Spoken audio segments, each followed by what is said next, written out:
Hey Sam, are you almost ready to head out for your business trip? Sure thing, Indigo. I'll be ready to go as soon as I've had my lunch. I see. Will you be eating in the work cafeteria? Yeah, actually. They just released a new menu, so I was thinking of trying it out. Some of the stuff on there looks surprisingly good. I see. Well, I was a little sad I couldn't make you one of my special love-made lunchboxes today. I appreciate the thought, but it couldn't be helped this time. The boss told me I'm to head straight out for my business trip as soon as I get off today, because the meeting's schedule is going to be real tight when I get there. I didn't have room for a lunchbox in my suitcase. Right.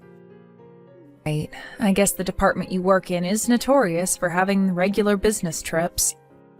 I suppose I'm just gonna have to get used to it, huh? Right. It'll make things a whole lot easier on you if you do. Alright, well, I hope you have a good time, sweet. Is what I want to say. But I'd be lying if I said this was easy for me, Sam. What do you mean? You're gonna be away for a whole 2 weeks, right? I'll get lonely without you. This is the first time we've been apart for 2 weeks since getting married. Right. Well, I'll be lonely without you too, babe. If it looks like you're gonna be coming home early, make sure to let me know in advance, okay? If you do, I want to be sure to have a big, lavish feast ready for your return. And for that, I'll need plenty of notice. Whoa, thanks, babe. I'll be sure to let you know. I love you too. Bruce! I know you're probably super busy with important work stuff right now, so I'm just gonna leave you some messages. Make sure to reply when you get the chance. It's about the luxury spa resort vacation we were talking about. Everything's okay on my end, so we're good to go. Meet me today at 5 p.m. outside Archibald Station, okay? To be honest, I was really hoping we could go together and enjoy the scenery on the way. But my parents would just not shut up. I ended up spending way longer than I planned to at their place, so we're gonna have to meet there instead. On the other hand, I told them I'm going away on another vacation with my girlfriends. So actually, it's probably for the best me and you don't get seen together around town. Sorry to cause all this trouble. I hate constantly having to tiptoe around like this all the time. Anyways, I'm heading out soon, so I'll catch you later, my big, rugged, hunky stallion. I love you, Brucey. Bruce, how are things looking on your end? Sup, Sam? Everything is proceeding as planned. She just messaged again saying we're good to meet at Archibald Station at 5 p.m. I just clocked out of work early with the special permission from the boss. I'm heading out to the rendezvous point as we speak.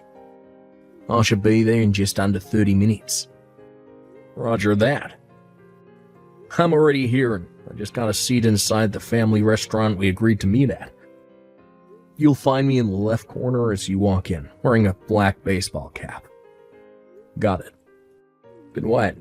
How do I put this? Oh, what's up?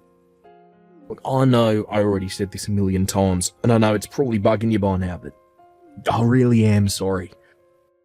I might not have known, but that's no excuse to put my hands on the wife of a childhood friend. Jeez, Bruce, look, it's fine, really. It's not like you're psychic. There was nothing you could have done about it. Stop beating yourself up, will ya? None of this would be happening if Indigo hadn't lied to you about being single. This is her fault, not yours. Me and you hadn't seen each other in 12 years until this strange course of events reunited us. I didn't tell you I'd gotten married either, so you had no way of knowing she was married, and even if you did, you had no way of knowing it was to me. Why beat yourself up over something you had literally no way of knowing? Well, yeah, I guess you're right. You know what the craziest thing is? If me and you hadn't met by coincidence and exchanged numbers in town that time, there's a good chance that even now, neither of us would be any the wiser to what she was up to. To tell you the truth, my feelings on this are a little complicated right now, but I'm trying my best to keep a positive mind and look forward to the future. What's most important is that you're working together with me on this. To me, that counts more than anything. This is the last time you apologize to me about this. You hear me? Oh, yeah. Look, I'm so glad you got such a big heart, Sam. Thanks. Right, back to business. Me and you have got work to do. I'm waiting for you inside the family restaurant by the southern exit of Frog Pond Station. Got it.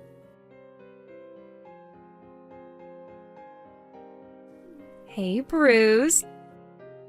I'm waiting for you at Archibald Station. Where are you, honeykins? Sorry, babe. I'm on my way in the car as we speak, but the roads are crazy congested down here.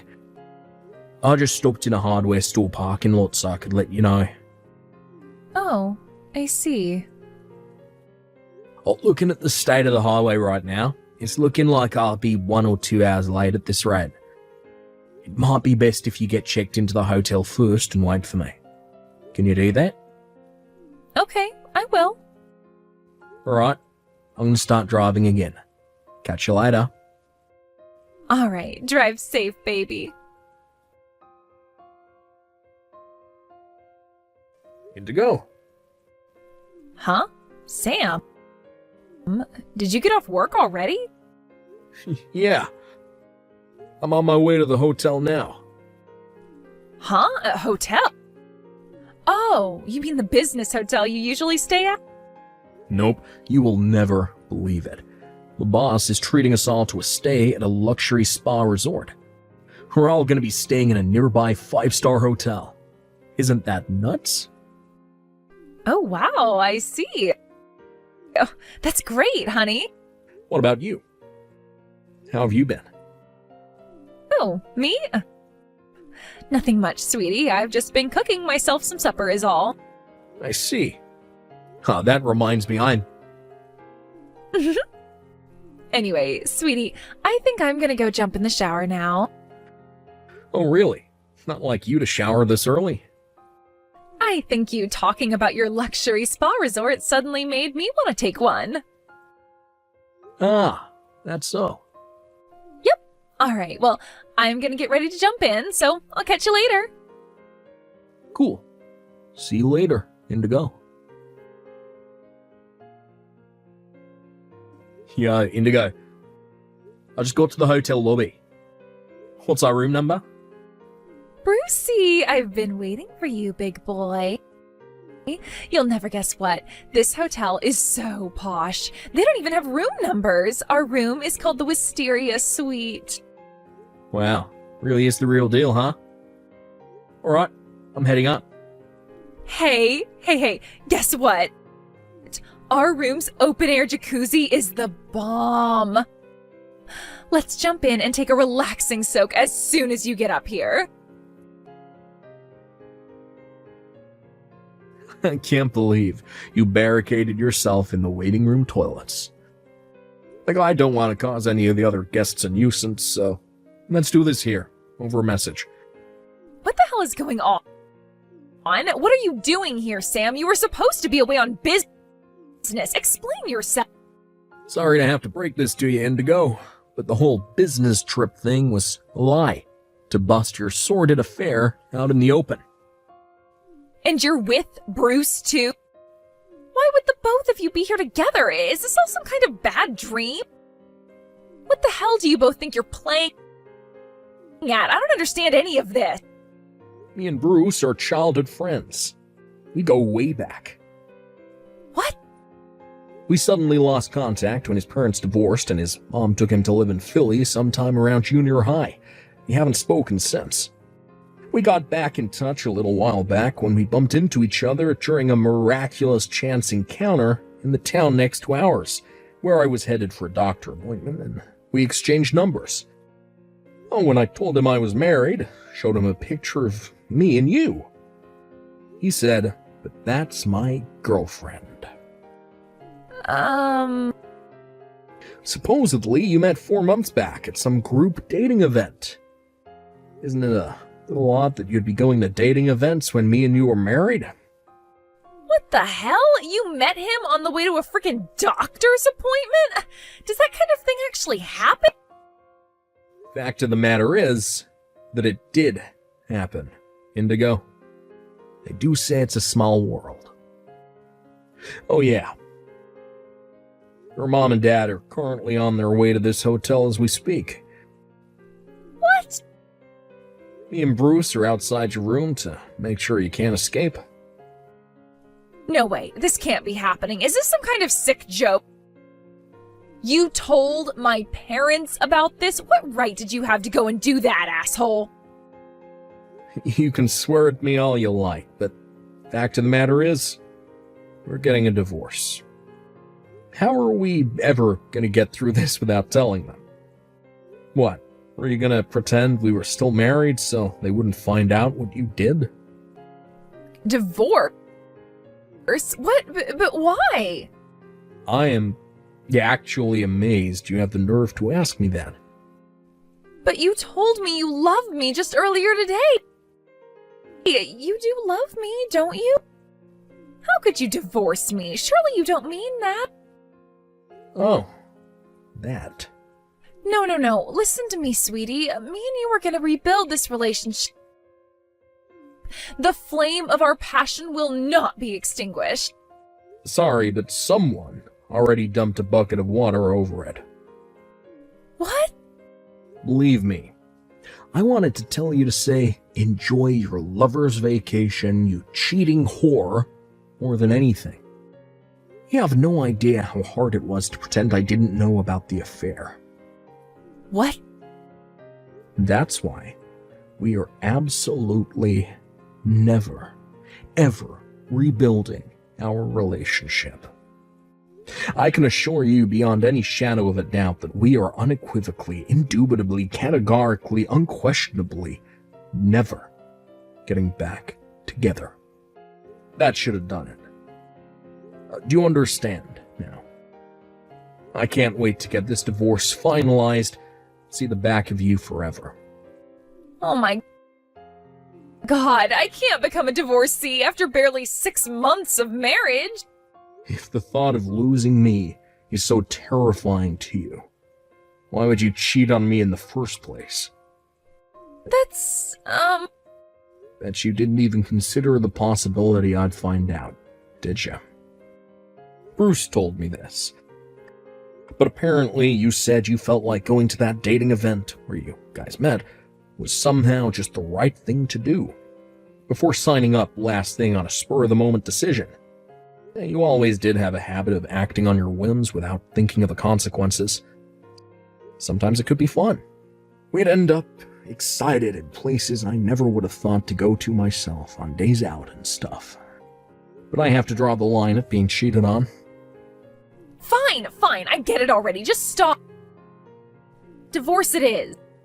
I'll agree to the divorce. You win. Just tell me what I need to sign and it's done.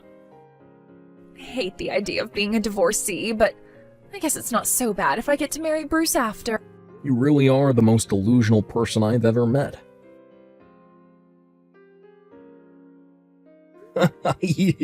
Can't seriously think me and you are getting married? Impossible.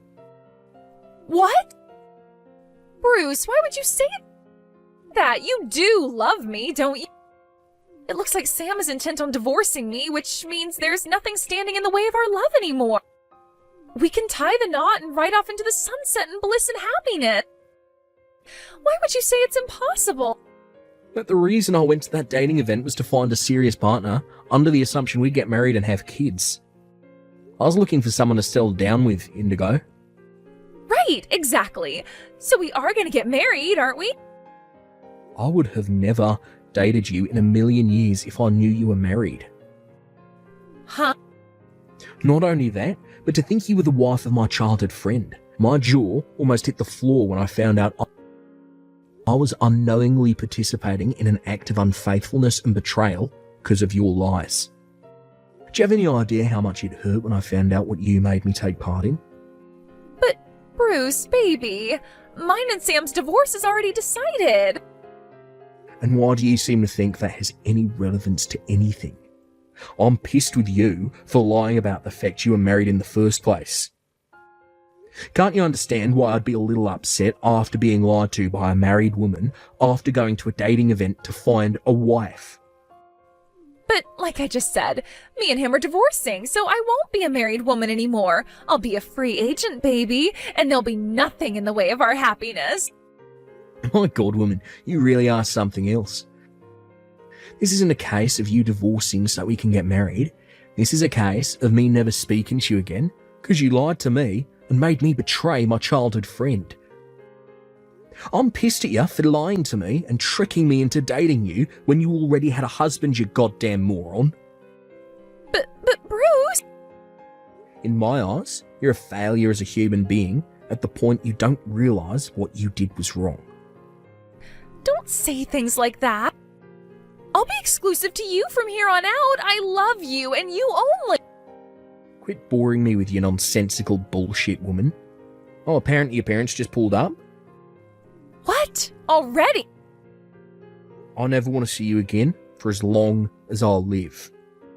No way, you can't mean that, Bruce. Please, I am begging you, baby. I thought I was your honey pumpkin. I thought you were my trickle pie.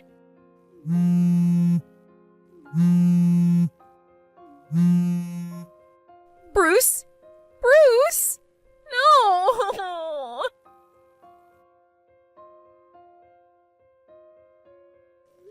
My in-laws kindly offered to drive me home after that. As for Indigo, in spite of her mom and dad flipping out at her and giving her the dressing down of a lifetime in front of the entire hotel lobby, she still seemed to be under the impression that me and her divorcing meant Bruce would be there waiting for her with open arms. She was beside herself when the reality of him never wanting to see her again actually sunk in. And with that, she broke down in tears in the parking lot and began rocking back and forth in the fetal position, a distraught, crumpled mess. We thought that meant she had accepted the reality of her situation, but after an hour of hysterical crying, to our astonishment, she started clinging on to Bruce's leg in desperation in another attempt to win him back over. Her parents, realizing there was no hope of their wayward daughter seeing sense and behaving reasonably, decided to step in with the legal proceedings and made sure the divorce went through in less than a month. With that, both me and Bruce received a hefty sum in compensation. Indigo was forced to work as a live-in laborer at her Uncle Jim's house, who she's always been terrified of, to pay back her parents, who very kindly covered the entire fee on her behalf. Word has it that the screams of abject terror as she was dragged into his car could be heard from 5 blocks away. After everything had calmed down, me and Bruce went on a guy's hot spring resort trip to ease our wounded hearts. We soaked in the tub together while drinking fine wine and talking until the early morning hours, just like guys do. I had no idea we'd end up meeting again like this, but they say every cloud has a silver lining, and I'm glad that I was able to get back in touch with Bruce as a result of this whole thing. I don't know what the future holds, but one thing's for sure. I fully intend to live my life as a newly single bachelor to the fullest, if you catch my drift. Here I come, ladies.